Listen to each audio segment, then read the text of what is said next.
What's up, my ninjas? So I'm actually really loving the way this pistol is coming out aesthetically. It looks great. But for this video, obviously, I'm going to continue on in this series until it's completely done, and then I'll lay off a Glock for a little bit. You guys are probably starting to get tired of me posting nothing but Glock videos.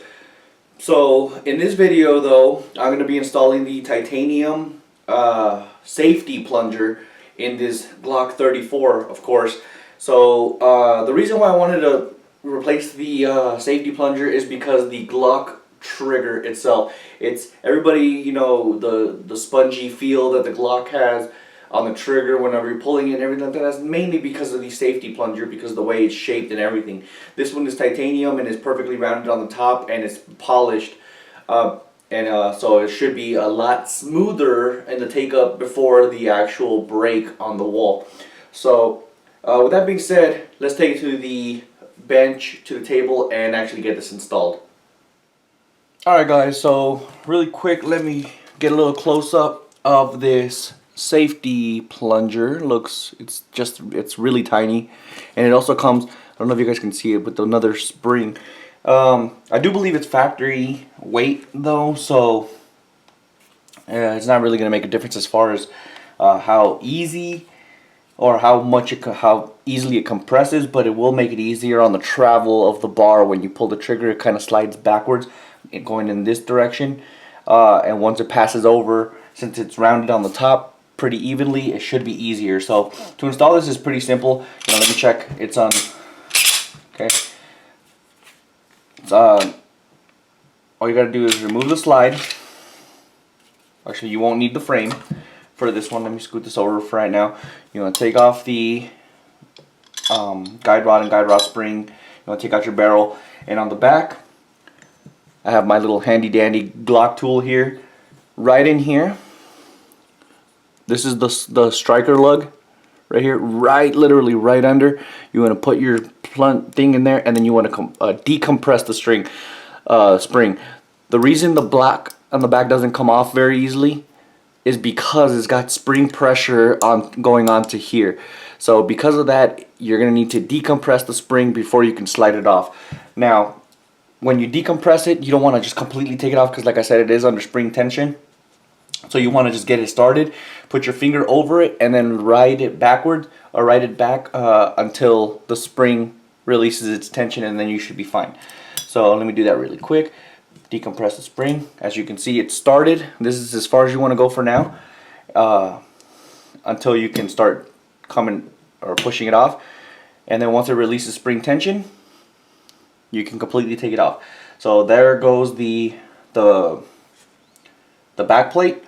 And then this right here is the striker. This big black circle right here is the striker, and right here is the safety plunger detent thing.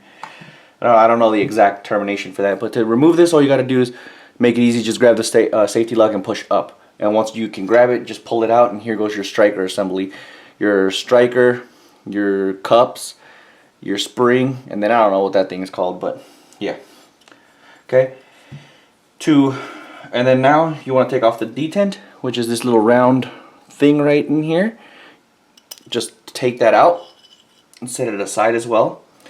To remove your extractor and your safety plunger, you want to press onto the plunger itself. That's this thing right here, the little circles, what we're replacing right now. You want to push that, and then there's extractor, which is right here.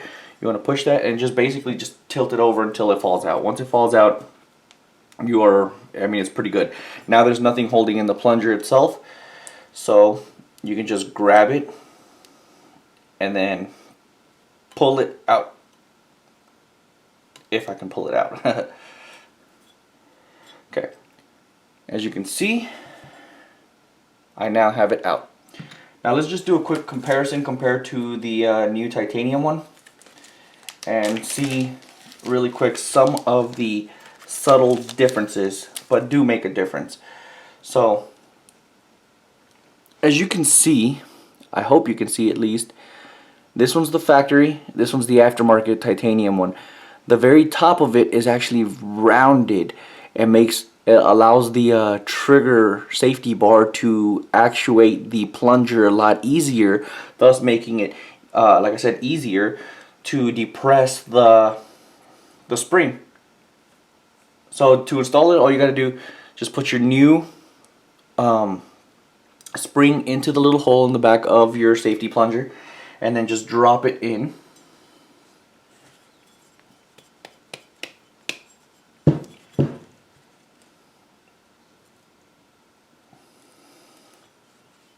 You want to drop it in to the little cavity where it goes. Now you want to take your extractor and put it in there.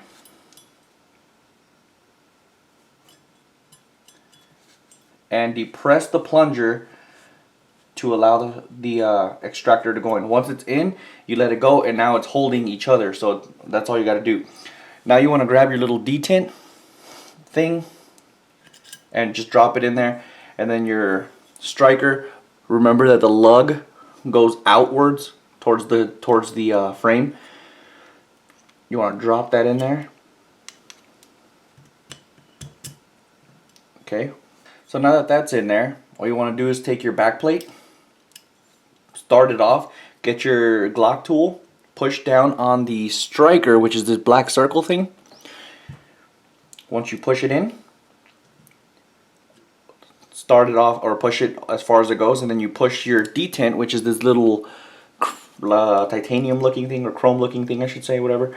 Push that in, and then you just finish the job by pushing the entire thing in until you hear a snap, as you heard right there. That snap is basically the spring tension getting back to where it's supposed to be and everything.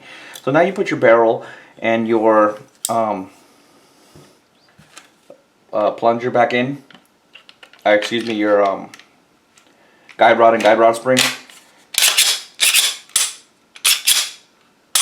Oh yeah, you can definitely feel a big difference in the take-up.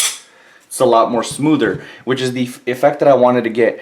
It's kind of crazy that something so small would make that big of a difference on the take-up. It's like as smooth as day. I love it.